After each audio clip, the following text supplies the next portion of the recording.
Ну вот, это та группа, которая занималась своим освобождением. Эксперты на родной земле. Ну, это волонтер, довольно Привет. Сейчас поедем уже домой. Он состоит в центре волонтерской допомоги армии. Это, конечно. Ничего, держись, брат. Все нормально. Уже все. Теперь все прошло. Я думаю, що я познав ади в своей жизни.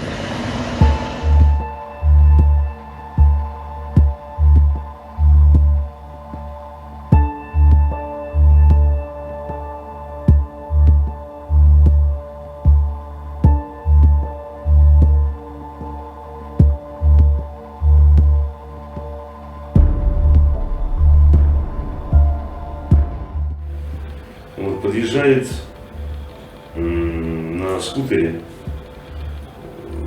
дедушка такой с бородой седой. Не такой уж сильно старый, 60 лет где-то так. Я голова и белый флаг.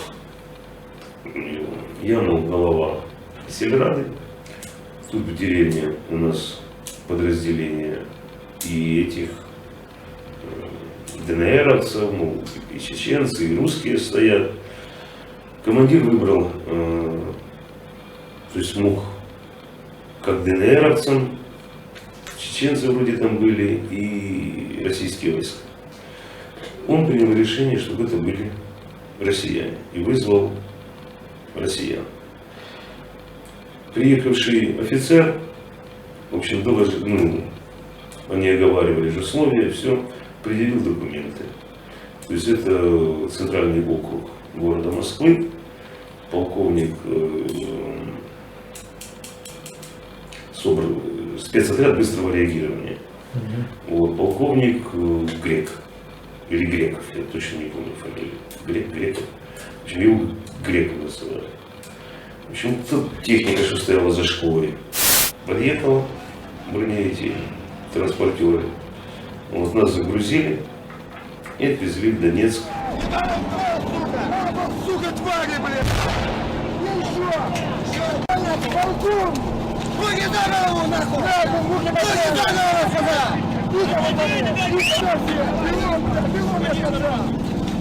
Сука, тебе нет! На колени! Лицом ко мне! Знаешь, что такое? Да, это я!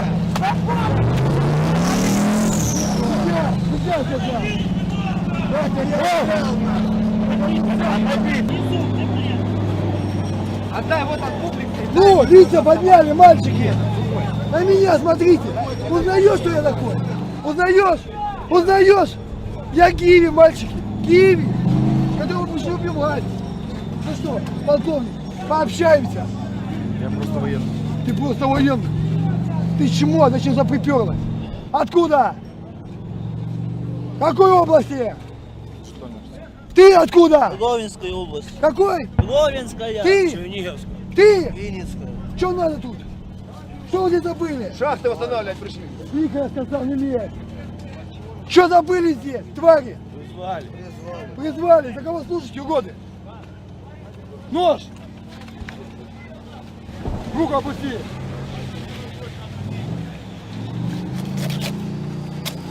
За это? Сожрать его Так, заставить. Жри, сука! Жри, тварь! Я вас, твари, научу. Моих друзей. Вот открой! Жри, сволочь! А ну руку опусти. Жрать! Вот Дай ему открой! старшому Полковник! сожрать. Ротик открой! Жри, тварь! А что ты трясешься? Холодно. Холодно! Да я сидел на нем вверху. И ты можешь исправить свое положение, если, например, там развернуто напишешь, там, чем ты занималась, как ты, имена, пароли, явки, ну то есть вот их интересовал по сути список. Не было у них никакой конкретной информации, вот, чем я занимаюсь, как я занимаюсь. И как-то во время этого разговора стало понятно, что они сами не понимают, кого забрали, зачем забрали. Ну, у них были вводные данные. Ну, раз так получилось, давай список. Вот, напиши. А с учетом глубокого пореза и того, что, ну, как бы кусок пальца гуляет, писать было совсем неудобно. Там нацарапала несколько строчек, что там приходила, фотографировала, собственно, все. Было любопытно. И они дальше тоже переставали понимать, что делать. Тут заходил в эту комнату Олег Кубрак, то есть он, ну вот они его как-то, он не скрывался и называл себя вот так. И видя, что он теряет контроль над ситуацией, вот, решил показать, что я окончательно смирилась, наверное. И в приказном порядке потребовал написать кровью на стене, пока он выйдет: «Люблю Донбасс». Написала кровью на стене «Люблю Донбасс».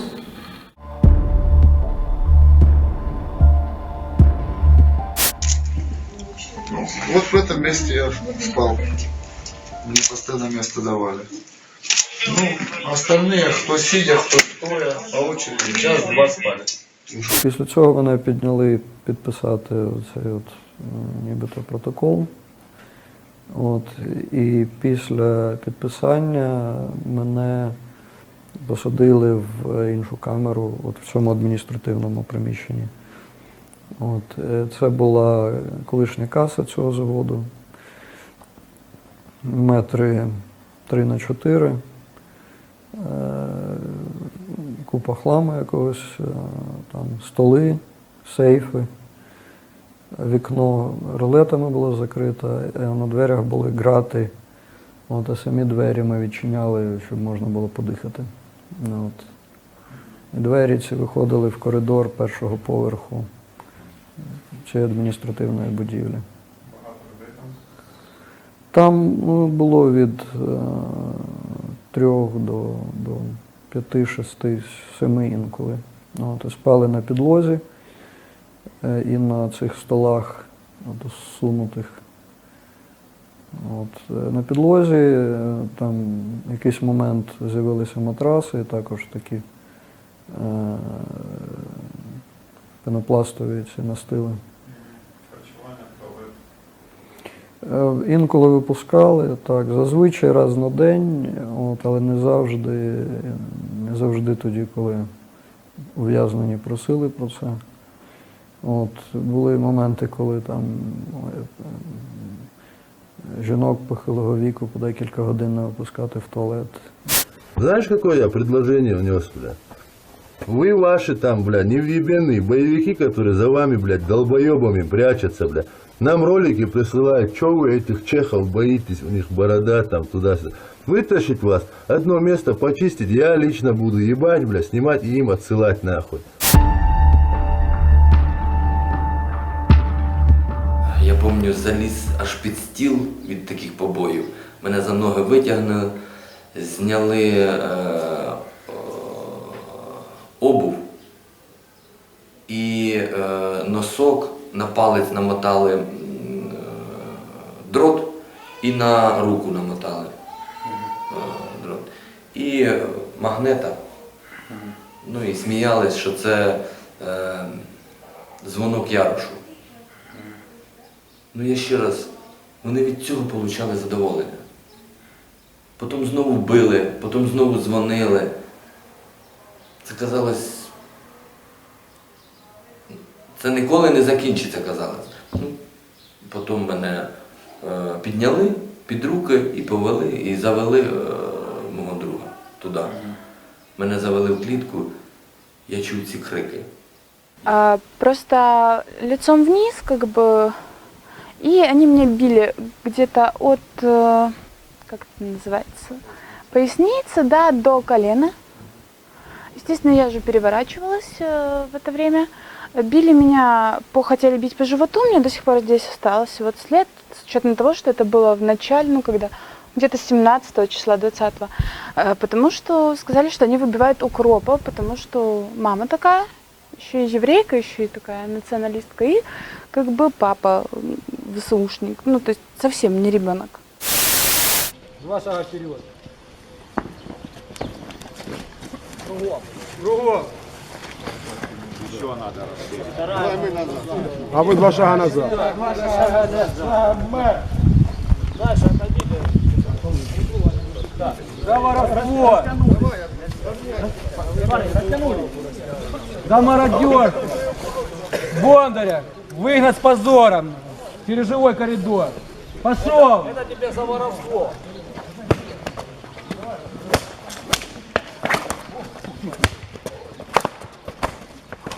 Голова неудачи.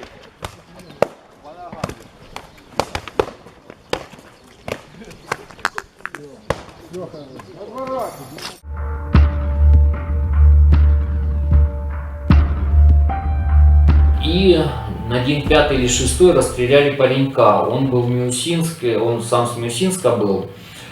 И, в общем, каждое утро этот комбат его выводил, давал 5 минут времени на уборку кухни, на уборку коридора, мытье, подметание, и чтобы кухня была там посуда помыта. Если тот не успевал, но это физически невозможно успеть, он его избивал. Избивал страшно, ногами, прикладом. В общем, типа бандеровский ублюдок, фашист. Что-нибудь знаешь об этом человеке? О пареньке я только мельком его видел, ну, в тот момент он был худой. И вообще ничего. Единственное, что знаю, что он был с Миусинска, город Миусинск, там где бои. И, как сказала вот эта вот Катя, когда я спросил у нее, а где, ну, паренек, который убирал, потому что с это, ну, в общем, как утром, получается, за ним пришли, он поубирал, ну, не утром, может, часов 10 в 11, ну, это утро еще. И зашел комбат к нему, говорит, пошли. Я ж тебе говорил, что тебя как бы, ну, расстреляли. Не, вернее, я ж тебе говорил, что-то такое. Тот, нет, не надо, не надо. Он говорит, все равно пошли. С ним, с комбатом было 2. Они этого паренька под руки и вывели. Потом был слышен удар, крики паренька, и 4 выстрела. Ну, подряд, как бы не очередью, а именно 4 одиночных выстрела. Ну, одновременно. И все. После этого о пареньке не слышно было. Заглянул комбат, говорит, ты следующий на очереди, это ко мне. Но он так сказал в каждую камеру. Вот это был садист уникальный. Дальше там были другие истории. Вот. Ну, я вечером, Катя, когда давала еду, ну, как обычно, перловка, сечка и кусочек хлеба. Мало, очень мало, ложка, это было, ну, 2, вот так вот, чуть-чуть на дне миски, и все. Это то, что вот так вот 20 дней как кормили, раз в день. Вот. И 1-1,5 удавалось набрать воды, вот, в день. Говорю, а куда парень делся? Действительно расстреляли? Он говорит, да, расстреляли, он помогал, воду носил, там, это, еду укропом, вот, в Миусинске. Пленных киборгов из Донецкого аэропорта повели по улицам города. 17 украинских военнослужащих, взятых в плен в аэропорту Донецка, ведут под конвоем по улице Куйбышева, пишет в Твиттер Пандемик. По словам ДНРовцев, киборги участвовали в обстреле остановки Босса, на которой погибло 13 мирных жителей. Рядом с киборгами идут местные жители, которые оскорбляют пленных и пытаются кидать в них палки. Идея устроить такой парад принадлежит лидеру террористов Донецка Александру Захарченко.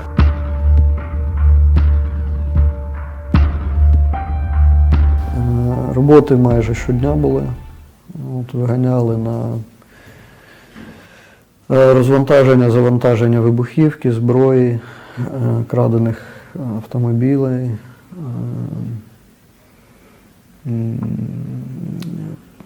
підмітання вулиці на території цієї ізоляції, збирання гільз. Плюс ми регулярно носили там, було 2 ящики з 2 стволами зенітними. Страшенно важка штука. Незрозуміло, для чого в такий ящик по 2 ствола кладуть, в принципі, тобто його неможливо в 4 підняти. От. І от я так розумію, що це для начальства цієї ізоляції була особлива розвага, це нас поганяти, значить, з цими 2 ящиками. От, території ізоляції, там їх поносити туди-сюди. они мне дают возможность, то есть я должна дать интервью, как они выразились, это мой билет на свободу. Они должны сесть со мной, заучить, что я буду говорить. Они мне это все напишут на листочке, то есть мы тебе напишем, мы тебе покажем.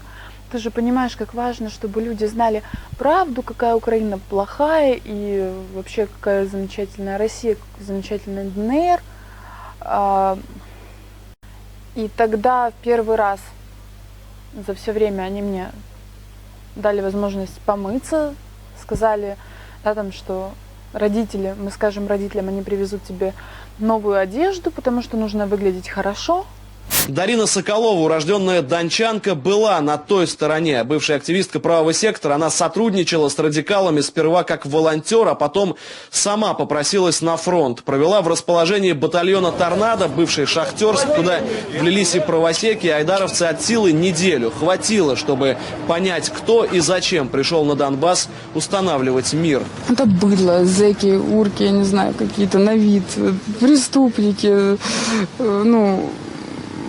патологические, я не знаю, там, рецидивисты. Я увидела их, мне стало страшно, что я сейчас повернусь спиной кому-то из них, и вот эта же девушка мне тут по голове даст, потому что ощущение было такое, смотришь на людей, понимаешь, что им в голову может прийти все что угодно. Я хотела бы обратиться к правительству Украины с просьбой помочь моему освобождению каким бы то ни было образом. Если это есть в вашей компетенции, я прошу помочь мне, потому что в ЛНР меня считают преступником. Для моих всех знакомых, всех, кто меня знает, все прекрасно понимают, что я ничем не виновата, я никогда не совершала никаких преступных действий. И я прошу правительство помочь моему освобождению. Я прошу помочь мне, потому что я не могу находиться в этих условиях, я не заслужила находиться сейчас в тюрьме. Поэтому я прошу мое правительство, я гражданин Украины, я прошу помочь моему освобождению, каким бы то ни было образом.